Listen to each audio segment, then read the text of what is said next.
Hi hello. കഴിഞ്ഞ തവണ നമ്മൾ ഹെയറിൻ്റെ കുറച്ച് ട്രീറ്റ്മെൻറ്റ്സിനെ കുറിച്ച് ഒരു വീഡിയോ ചെയ്തപ്പോൾ ഏറ്റവും കൂടുതൽ കമൻറ്റ്സ് വന്നത് ഹെയർ ഡൈയുടെ റൂട്ട് ടച്ചപ്പിനെ കുറിച്ചിട്ടാണ്. അതിനെക്കുറിച്ച് ഒരു വീഡിയോ ചെയ്യുമോ എന്ന് ചോദിച്ച് ഒരുപാട് പേര് കമൻറ്റ് ചെയ്തിരുന്നു.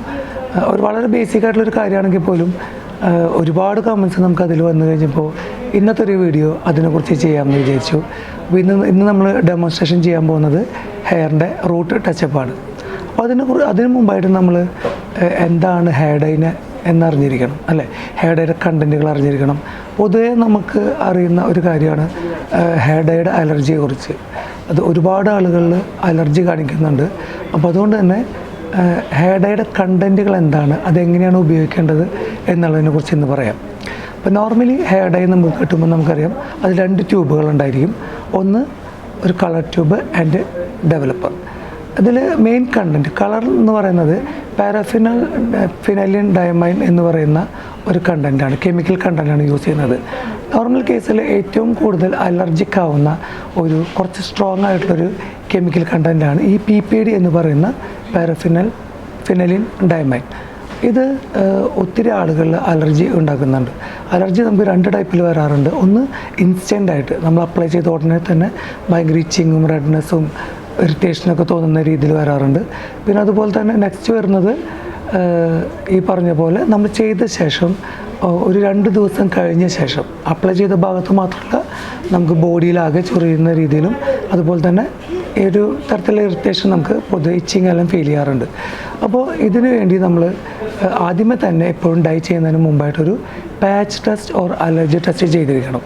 അത് എങ്ങനെയാണ് ചെയ്യേണ്ടതെന്ന് വെച്ച് കഴിഞ്ഞാൽ നമ്മൾ ആദ്യമേ തന്നെ 2 ട്യൂബിൽ നിന്നും, അതായത് കളർ ട്യൂബിൽ നിന്നും ഡെവലപ്പറിൽ നിന്നും ഈക്വലായിട്ടൊരു ക്വാണ്ടിറ്റി എടുത്ത് മിക്സ് ചെയ്ത ശേഷം നമ്മുടെ കൈയിൻ്റെ ഈ ഒരു ഭാഗത്തോ അല്ലെങ്കിൽ ചെവിയുടെ പുറകിലായിട്ട് അപ്ലൈ ചെയ്യണം. അതിനുശേഷം കുറച്ച് ടൈമിന് ശേഷം അത് റിമൂവ് ചെയ്ത് നമ്മൾ തുടർന്നൊരു 48 hours, അതായത് ഏകദേശം 2 ദിവസം വരെ നമ്മൾ ശ്രദ്ധിക്കണം. അതായത് അലർജിയുടെ സിംറ്റംസ് പലപ്പോഴും നമുക്ക് കാണുന്നത് ഈ 2 ദിവസത്തിന് ശേഷമാണ്. അപ്പോൾ അതുകൊണ്ട് ഈ പാച്ച് ടെസ്റ്റ് ചെയ്തു ക്ലയൻറ്റിന് ഒരു തരത്തിലുള്ള അലർജി ലക്ഷണങ്ങളും ഇല്ല എന്നുണ്ടെങ്കിൽ മാത്രമാണ് നമ്മൾ ഒരു ഡൈ ചെയ്യേണ്ടത്. അതുപോലെ തന്നെ ഈ PPD എന്ന് പറഞ്ഞ കണ്ടൻറ്റ് കുറച്ച് സ്ട്രോങ് ആയതുകൊണ്ട് നമുക്കിപ്പോൾ PPD ഫ്രീ ആയിട്ടുള്ള കളേഴ്സ് എല്ലാം അവൈലബിൾ ആണ്. PPD ഇല്ലാത്ത ക്രീംസ് ഇപ്പോൾ ഒത്തിരി അലർജി, അതായത് ഏത് ഡൈ ചെയ്ത് കഴിഞ്ഞാലും ഒത്തിരി അലർജി അവർക്ക് ഫീൽ ചെയ്യുന്നുണ്ടെങ്കിൽ നമ്മളവർക്ക് PPD ഫ്രീ പാരഫിനൈലിൻ ഡയമൈൻ എന്ന് പറയുന്ന കണ്ടൻറ്റ് ഇല്ലാത്ത ഡൈകൾ യൂസ് ചെയ്യാന്നുണ്ടെങ്കിൽ അവർക്ക് ഒരു തരത്തിലുള്ള അലർജികളും ഉണ്ടാവില്ല. അതുപോലെ തന്നെ നമുക്ക് തുടക്കത്തിൽ അലർജി ഇല്ലെങ്കിലും റെഗുലറായിട്ടുള്ള ഇതിൻ്റെ യൂസുകൾ കൊണ്ട് നമുക്ക് അലർജി വന്നു ചേരാം. അതുപോലെ തന്നെ നമ്മൾ തെറപ്പിസ്റ്റുകൾ അല്ലെ ഹെയർ സ്റ്റൈലിസ്റ്റുകൾ ഡൈ ചെയ്യുന്നതിന് മുമ്പായിട്ട് നമ്മൾ ഒരു ഗ്ലൗസ് ഇട്ട ശേഷം വേണം നിർബന്ധമായിട്ട് ചെയ്യാനായിട്ട്. കാരണം എന്താണെന്നുണ്ടെങ്കിൽ ഈ ഡൈയിൻ്റെ ഒരു കോണ്ടാക്റ്റ് കുറച്ച് നാളുകൾക്ക് ശേഷം നമ്മൾ ഈ പറഞ്ഞ രീതിയിൽ ഡൈയിൻ്റെ അലർജികൾ വരുത്താനുള്ള സാധ്യതയും വളരെ കൂടുതലാണ്. അപ്പോൾ ഇതെങ്ങനെ ചെയ്യാമെന്ന് നോക്കാം. എപ്പോഴും നമ്മൾ ഒരു ക്ലയൻറ്റിന് കളർ ചെയ്യുന്നതിന് മുമ്പായിട്ട് ഡൈ ചെയ്യുന്നതിന് മുമ്പായിട്ട് ഷാമ്പു ചെയ്ത് നല്ല സ്കാൽപ്പ് നല്ല ക്ലീൻ ആക്കിയിരിക്കണം. 100% ഡ്രൈ ചെയ്തിരിക്കണം. ഒട്ടും ഓയിലിൻ്റെ കണ്ടൻറ്റോ അല്ലെങ്കിൽ എന്താ പറയുക വെള്ളത്തിൻ്റെ കണ്ടൻറ്റോ നമ്മുടെ ഹെയറിൽ ഉണ്ടാകാൻ പാടില്ല. അതിന് ശേഷമാണ് നമ്മൾ ഡൈ മിക്സ് ചെയ്യേണ്ടത്. അതിൽ നമ്മുടെ ഗവൺമെൻറ്റിൻ്റെ ഒരു റൂള് പറയുന്നൊരു പെർസെൻറ്റേജ്, അതായത് 2% PPD 2%-ൽ താഴെ ആയിരിക്കണം എന്നൊരു റൂളുണ്ട്. നല്ല ബ്രാൻഡുകൾ നമ്മളെപ്പോൾ യൂസ് ചെയ്യുമ്പോൾ അത്തരം കമ്പനികളെല്ലാം ഈ PPD എന്ന് പറയുന്ന കണ്ടൻറ്റിൻ്റെ പെർസെൻറ്റേജ് 2%-ൽ താഴെ ആയിരിക്കാനായിട്ട് ശ്രദ്ധിക്കുന്നതുകൊണ്ട് പൊതുവെ നമുക്ക് അലർജിയുടെ സിംറ്റംസ് കാണിക്കാറേയില്ല. അപ്പോൾ അതൊന്ന് ശ്രദ്ധിക്കുക. എപ്പോഴും നമ്മൾ കളർ ചെയ്യുമ്പോൾ നല്ല ബ്രാൻഡുകൾ യൂസ് ചെയ്യുക. അടുത്തത് ശ്രദ്ധിക്കേണ്ടത് ഈ PPD നന്നായിട്ട് ഓക്സിഡൈസ്ഡ് ആവണം. അതായത് പ്രോപ്പറായിട്ട് നമ്മൾ മിക്സ് ചെയ്ത് കൃത്യമായിട്ട് ഓക്സിഡൈസേഷൻ ഉണ്ടായിക്കഴിഞ്ഞാൽ നമുക്ക് അലർജി വരാനുള്ള സാധ്യതയും വളരെ കുറവാണ്. അപ്പോൾ അതുകൊണ്ട് തന്നെ മിക്സ് ചെയ്യണത് നമ്മൾ നന്നായി ശ്രദ്ധിക്കുക. നന്നായിട്ടത് ഡെവലപ്പറും ഈ കളർ ട്യൂബും കൂടി നന്നായിട്ട് മിക്സ് ചെയ്യുന്ന രീതിയിൽ നമ്മൾ പ്രോപ്പറായിട്ട് അതിനെ ബ്ലെൻഡ് ചെയ്തിരിക്കണം. അതിന് ശേഷം വേണം നമ്മൾ കളർ അപ്ലൈ ചെയ്യാനായിട്ട്. അടുത്തത് നമ്മൾ കമ്പനി റെക്കമെൻഡ് ചെയ്യുന്ന ഒരു ടൈമിംഗ് ഉണ്ട്. അതായത് 10 minutes to 45 minutes വരെ നമ്മൾ ഓരോരോ ബ്രാൻഡുകൾക്ക് അനുസരിച്ച് പറയാറുണ്ട്. ആ ഒരു ടൈമിംഗ് കൂടി നമ്മൾ കീപ്പ് ചെയ്യാന്നുണ്ടെങ്കിൽ നമുക്കൊരു പരിധി വരെ അലർജി ഇല്ലാതെ കളർ ചെയ്യാനായിട്ട് പറ്റും. പിന്നെ നമ്മൾ ഡെമോൺസ്ട്രേറ്റ് ചെയ്യാൻ പോകുന്നത് ഒരു റൂട്ട് ടച്ചപ്പാണ് വിത്ത് നമ്മളൊരു അമോണിയ ഫ്രീ കളേഴ്സ് വെച്ചിട്ട്. അപ്പോൾ ഈ അമോണിയയിലാണ് നമ്മളെപ്പോഴും ഫോക്കസ് പോകുന്നത് അല്ലേ, അമോണിയ ഫ്രീ കളേഴ്സ്. അമോണിയ ഇല്ലെങ്കിൽ നമ്മളെപ്പോഴും സേഫായി എന്നാണ് നമ്മുടെ ധാരണ. പക്ഷേ അമോണിയേക്കാളും കൂടുതൽ ഡേഞ്ചറസ് ആയിട്ട് നമുക്ക് വരുന്നത് പാരഫിനലിൻ ഡയമൈൻ എന്ന് പറയുന്ന PPD എന്ന് പറയുന്ന കണ്ടൻറ്റാണ്. അപ്പോൾ അത് പ്രോപ്പറായിട്ട് ഈ പറഞ്ഞ രീതിയിൽ യൂസ് ചെയ്യുകയെന്നുണ്ടെങ്കിൽ നമുക്ക് ഒരു തരത്തിലുള്ള അലർജി ഇല്ലാതെ ഒരുപാട് നാൾ യൂസ് ചെയ്യാം. നമുക്കിനി ഡെമോൺസ്ട്രേഷനിലേക്ക് കിടക്കാം. നമ്മളിന്ന് ചെയ്യാൻ പോകുന്നത് ക്ലിയോൻ്റെ അമോണിയ ഫ്രീ കളറാണ്. നമുക്കിങ്ങനെ കളർ വാങ്ങുന്ന സമയത്ത് 2 ട്യൂബുകൾ ഇതിൽ കാണാം. ഒന്ന് ഹെയർ കളറാണ്, മറ്റൊന്ന് ഡെവലപ്പറാണ്. ഓക്കെ, അപ്പോൾ നമ്മളെപ്പോഴും കളർ ചെയ്യുന്ന സമയത്ത് ഈ ഡെവലപ്പറും ഹെയർ കളറും ഈക്വൽ ആയിട്ടുള്ള ക്വാണ്ടിറ്റിയിൽ, അതായത് ഡൈ ചെയ്യുന്ന സമയത്ത് നമുക്ക് എടുക്കേണ്ട പ്രൊപ്പോർഷൻ എന്ന് പറഞ്ഞു കഴിഞ്ഞാൽ 1:1 എന്നുള്ള റേഷ്യോയിലാണ് നമ്മളത് എടുക്കേണ്ടത്. അതിനുശേഷം നന്നായിട്ട് മിക്സ് ചെയ്തിട്ട് ഒരു കളർ ചേഞ്ച് വന്ന ശേഷം, അതായത് ഒരു 2 മിനിറ്റ്സ് നമ്മൾ മിക്സ് ചെയ്ത് വെക്കുന്നത് നല്ലതാണ്. ഞാൻ നേരത്തെ പറഞ്ഞ പോലെ തന്നെ ഇതിലുള്ള PPD പാരഫിനലിൻ ഡയമൈൻ എന്ന് പറയുന്ന കണ്ടൻറ്റ് മാക്സിമം ഓക്സിഡൈസ്ഡ് ആയി കഴിഞ്ഞാൽ നമുക്ക് അലർജി വരാനുള്ള സാധ്യതയും വളരെ കുറവാണ്. അപ്പോൾ അതുകൊണ്ട് എപ്പോഴും മിക്സിങ് നമ്മൾ പ്രോപ്പറായിട്ട് ശ്രദ്ധിക്കണം. അപ്പോൾ നമ്മളിപ്പോൾ മിക്സ് ചെയ്യാൻ പോവാണ്. നമ്മൾ റൂട്ട് ടച്ചപ്പ് ആയതുകൊണ്ട് വളരെ കുറച്ച് മാത്രം നമുക്ക് ക്രീം ആവശ്യമുള്ളൂ. അപ്പോൾ ആവശ്യത്തിനുള്ള ക്രീം, അതിൻ്റെ ഈക്വൽ ക്വാണ്ടിറ്റി ഡെവലപ്പർ.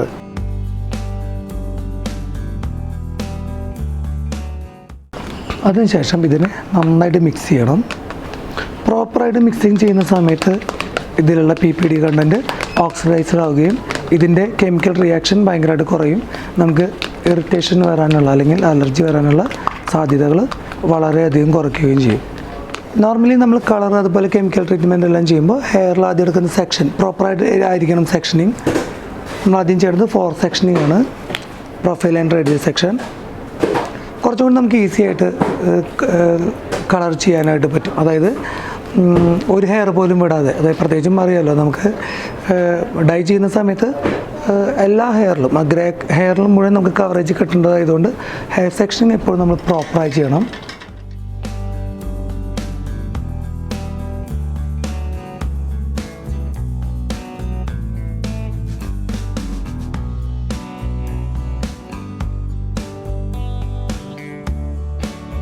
നമുക്ക് ഏറ്റവും ഈസി ആയിട്ട് ചെയ്യാൻ പറ്റുന്ന റൂട്ട് ടച്ചപ്പിൻ്റെ ഒരു മെത്തേഡാണ് ഞാൻ കാണിക്കാൻ പോകുന്നത്. നമുക്ക് ആദ്യമേ തന്നെ ഹെയർ നമ്മൾ 4 സെക്ഷൻ ചെയ്ത് വയ്ക്കുക. അതിനുശേഷം ഈ ഏരിയയിൽ, അതായത് നെയ്പ്പ് ഏരിയയിൽ, സ്കിന്നിനോട് ചേർന്ന ഏരിയയിലും അതുപോലെ തന്നെ ചെവിയുടെ ഈ ഭാഗത്തും നമ്മളൊരു ഏതെങ്കിലും ഒരു പെട്രോളിയം ജെല്ലി, വാസലിൻ പോലുള്ള പെട്രോളിയം ജെല്ലി വെച്ചിട്ടൊന്ന് കവറിങ് കൊടുക്കുക. അപ്പോൾ എന്താ ഗുണം എന്ന് വെച്ച് കഴിഞ്ഞാൽ ഈ ലൈനിലൊന്നും സ്കിന്നിൽ കളർ പിടിക്കാനുള്ള സാധ്യത വളരെ കുറവായിരിക്കും. അത് അപ്ലൈ ചെയ്ത ശേഷം വേണം കളറിങ് തുടങ്ങാനായിട്ട്. ഇപ്പോൾ ഇവിടെ ക്ലയൻറ്റിന് ഏറ്റവും നെയ്പ്പ് ഏരിയയിൽ ഗ്രേ ഹെയർ വളരെ കുറവാണ്. അതുകൊണ്ട് ഗ്രേ ഹെയർ ഉള്ള ഒരു ഭാഗം മുതലാണ് ഞാൻ സ്റ്റാർട്ട് ചെയ്യാൻ പോകുന്നത്. ഇവിടെ മുതൽ ചെറിയ ഗ്രേ ഹെയർ സ്റ്റാർട്ട് ചെയ്തിട്ടുണ്ട്. ഹോൾഡ് ചെയ്ത ശേഷം സ്കാൽപ്പിനോട് ചേർന്ന്, അതായത് സ്കാൽപ്പിൽ ടച്ച് ചെയ്യാതെ നമ്മൾ എന്ത് ചെയ്യണം, ഹെയർ കളറ് അപ്ലൈ ചെയ്യുക. വളരെ ചെറിയൊരു ഗ്യാപ്പ്, സ്കാൽപ്പിനോട് ടച്ച് ചെയ്യാതെ വളരെ ചെറിയൊരു ഗ്യാപ്പ് നമ്മൾ വിടുമ്പോൾ എന്ത് സംഭവിക്കുന്നത് വെച്ച് കഴിഞ്ഞാൽ നെക്സ്റ്റ് സെക്ഷൻ വെക്കുന്ന സമയത്ത് അതിൻ്റെ മുകളിലേക്ക് ഓവർലാപ്പ് ആവുകയും ആ ഒരു ഏരിയയിലും കൂടി നമുക്ക് കളർ കിട്ടുകയും ചെയ്യും. അതായത് ശരിക്കും സ്കാൽപ്പിനോട് ചേർന്ന് തന്നെ കളർ കിട്ടുകയും ചെയ്യും. അടുത്ത സെക്ഷൻ നമ്മൾ എടുക്കുന്നത് ഹൊറിസോണ്ടൽ സെക്ഷൻസ് ആണ്. സെക്ഷൻ എടുത്ത ശേഷം റൂട്ടിൽ മാത്രം നമ്മൾ എത്രത്തോളം ചെയ്യുന്നു അത്രയും റൂട്ട് മാത്രം നമ്മൾ അപ്ലൈ ചെയ്തിടുക. നെക്സ്റ്റ് സെക്ഷൻ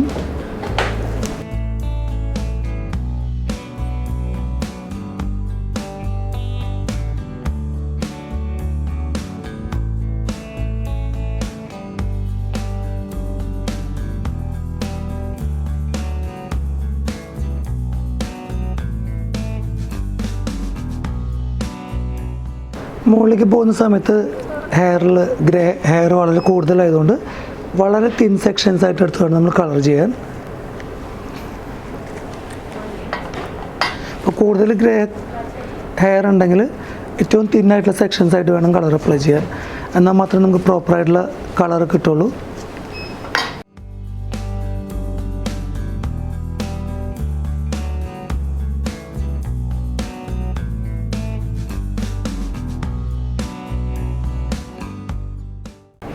ഓൾമോസ്റ്റ് ഈ ഒരു സെക്ഷൻ നമ്മൾ കംപ്ലീറ്റ് ചെയ്തു. ഇനി നെക്സ്റ്റ് ഓപ്പോസിറ്റ് സെക്ഷൻ വേണം ചെയ്യാൻ.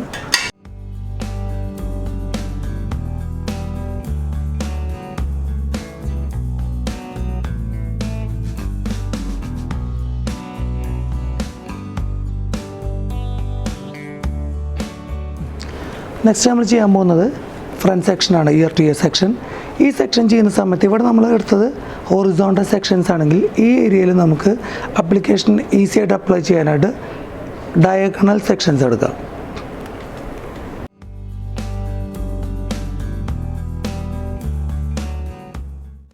വീണ്ടും ഡയഗണൽ സെക്ഷൻ. ഇങ്ങനെ സെക്ഷൻസ് എടുക്കുന്നത് നമുക്ക് അപ്ലൈ ചെയ്യാൻ കുറച്ചും കൂടി ഈസി ആയിട്ട് അപ്ലൈ ചെയ്യാൻ വേണ്ടിയിട്ടാണ് സെക്ഷൻസിൽ നമ്മളിങ്ങനെ മാറ്റം വരുത്തുന്നത്. ഹൊറിസോണ്ടലിൽ നിന്ന് ഈ ഏരിയയിൽ നമുക്ക് ഹൊറിസോണ്ടൽ സെക്ഷൻ എടുക്കുകയെന്നുണ്ടെങ്കിൽ ചെവിയിലൊക്കെ നമുക്ക് കളറാവാനുള്ള ചാൻസസ് ഭയങ്കര കൂടുതലാണ്. ഈ രീതിയിൽ അപ്ലൈ ചെയ്യാന്നുണ്ടെങ്കിൽ നമുക്ക് സ്കാൽപ്പിൽ നിന്ന് അല്ലെങ്കിൽ ഈ ഏരിയയിൽ നിന്നൊക്കെ വിട്ട ശേഷം നമുക്ക് അപ്ലൈ ചെയ്യാം. അടുത്ത horizontal section, diagonal section.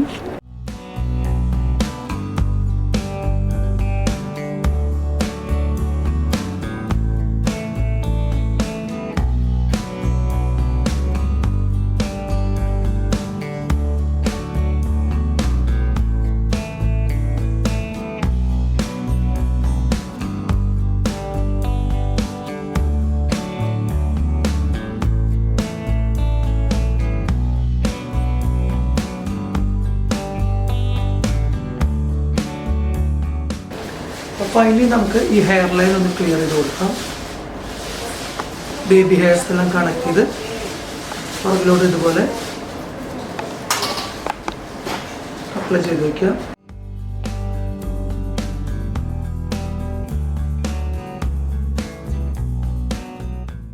Hair clip ചെയ്ത് വയ്ക്കാം. ഇതിൽ കമ്പനി റെക്കമെൻഡ് ചെയ്തിരിക്കുന്ന ടൈം 10 minutes ആണ്. അപ്പോൾ നമുക്ക് 10 minutesന് ശേഷം ഹെയർ ഷാമ്പു ചെയ്യാം. ഓൾമോസ്റ്റ് നമ്മുടെ അപ്ലിക്കേഷൻ കഴിഞ്ഞിട്ടുണ്ട്. ഈ രീതിയിലാണ് നമ്മൾ അപ്ലൈ ചെയ്യേണ്ടത്. ചെവിയിൽ നമ്മൾ ഓൾറെഡി ഈ വാസലിൻ അപ്ലൈ ചെയ്ത കാരണം ചെവിയിൽ കളർ പിടിക്കാനുള്ള ചാൻസസ് കുറവാണ്. തുടക്കക്കാരാണെങ്കിൽ നിങ്ങൾക്ക് ഈ ഹെയർ ലൈനും ഇതുപോലെ തന്നെ വാസലിൻ ഉപയോഗിച്ച് ഒരു ചെറുതായിട്ട് ഇവിടെ അപ്ലൈ ചെയ്തിടാം. ഇത് സ്കാൽപ്പിലെ കളർ, സ്കിന്നിൽ കളറാവുള്ള ചാൻസസിന് കുറയ്ക്കാനായിട്ട് സഹായിക്കും. അല്ലെങ്കിൽ നമുക്ക് കളർ ചെയ്തതിന് ശേഷം ഇപ്പോൾ സ്ട്രീറ്റ്സ് അതുപോലുള്ള ചില ബ്രാൻഡുകളിലൊക്കെ സ്റ്റെയിൻ റിമൂവറുകൾ അവൈലബിൾ ആണ്. അപ്പോൾ വാഷ് ചെയ്ത ശേഷം ഒരു കോട്ടണിൽ അത്തരം ക്രീമുകൾ ലോഷനാണ് സ്റ്റെയിൻ റിമൂവർ എടുത്ത ശേഷം ജസ്റ്റ് ഒന്ന് വൈപ്പ് ചെയ്ത് കൊടുത്തു കഴിഞ്ഞാൽ സ്കിന്നിലായിട്ടുള്ള കളറുകളൊക്കെ റിമൂവ് ആവും. നമുക്കിനി 10 minutes വെയിറ്റ് ചെയ്ത് ഷാമ്പു ചെയ്യാം. ഓക്കെ, അപ്പോൾ നമ്മുടെ hair colour, hair dye, root touch up almost complete ചെയ്തിരിക്കുകയാണ്. കമ്പനി റെക്കമെൻഡ് ചെയ്തിരിക്കുന്ന ടൈം നമുക്ക് 10 minutes ആണ്.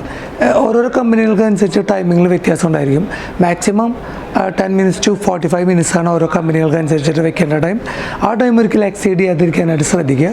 അപ്പോൾ തന്നെ നമുക്ക് ഒത്തിരി അലർജിക് ആയിട്ടുള്ള ലക്ഷണങ്ങളൊന്നും നമുക്ക് വരാതെ നമുക്ക് ഒരുപാട് വർഷങ്ങളോളം നമുക്ക് ഈ ഹെയർ കളർ അല്ലെങ്കിൽ ഹെയർ ഡൈ ചെയ്യാനായിട്ട് നമുക്ക് സാധിക്കും. പിന്നെ ഇതിന് ശേഷം നമുക്ക് ഒരു after care shampoo, colour protection shampoo, colour protection conditioner use ചെയ്യാന്നുണ്ടെങ്കിൽ കളർ ഒത്തിരി നാൾ യൂസ് ചെയ്യും. ഈ പറഞ്ഞ രീതികളെല്ലാം ഫോളോ ചെയ്ത് എല്ലാവരും ഹെയർ കളർ യൂസ് ചെയ്യുക, സേഫായിരിക്കുക. Thank you.